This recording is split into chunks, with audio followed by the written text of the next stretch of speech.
دوستان عزیز، به عنوان برادران و خواهران خودم و به عنوان فرزندان خودم به شما میگم این خطر رو در مورد ظهور بدانید. یک تفکر آرماگدونی وجود داره. اون تفکر آرماگدونی در آرماگدونیسم میگه بمانید که اون آرماگدون در غرب رخ بدهد، مهدی شما بیاد. این تفکر غلط. یه تفکرم تو ایران میگه که ما دم در خونه موندیم، آقا ما نوکرتیم، جارو داریم میکنیم، تو انشالله میای. اگه قرار بود بیاد چرا برای ما بیاد؟ چرا برای نسل‌های قبلی نیومد؟ اگه قراره کسی با آب و جارو کردن آمدنی بود چرا اصلا رفت؟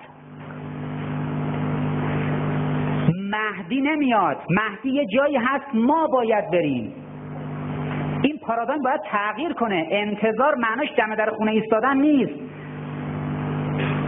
انتظار معناش اینه که مهدی جایی هست، این کارها رو باید انجام بدیم، این انقلاب انفسی رو باید ایجاد کنیم، شیطان رو عینی کنیم، نابودش کنیم و برویم تا بشویم.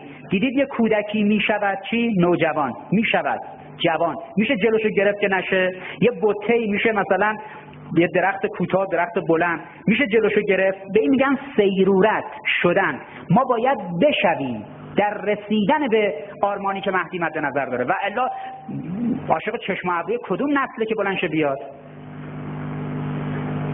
منتظر منجیم بودن معناش این نیست که ما دم در خونه بمونیم. این عصر جمعه میشه تلویزیون یه سری دعاها و سرودها پخش میکنه، من منتظرم نمیدونم آقا جون زیر سایتون بشینم، شما سروری یا مولا و من بنده خاک نشینم. آقا این حرفا چیه؟ ما خیلی هم بزرگیم، خیلی عالیم، خیلی بالاییم، راه میافتیم میرویم تا بشویم.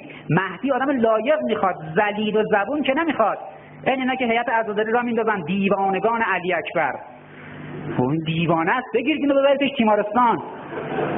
این میکروفونو در میاره میزنه تو سر خودش. رقیه کیه؟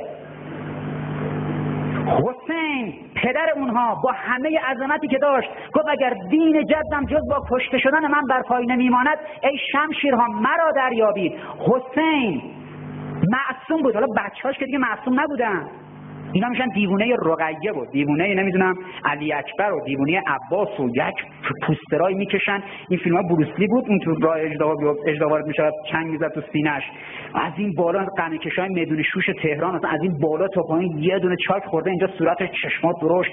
این کیه اینا رو میکشه؟ این که از اون کاریکاتور دانمارکیا بدتره.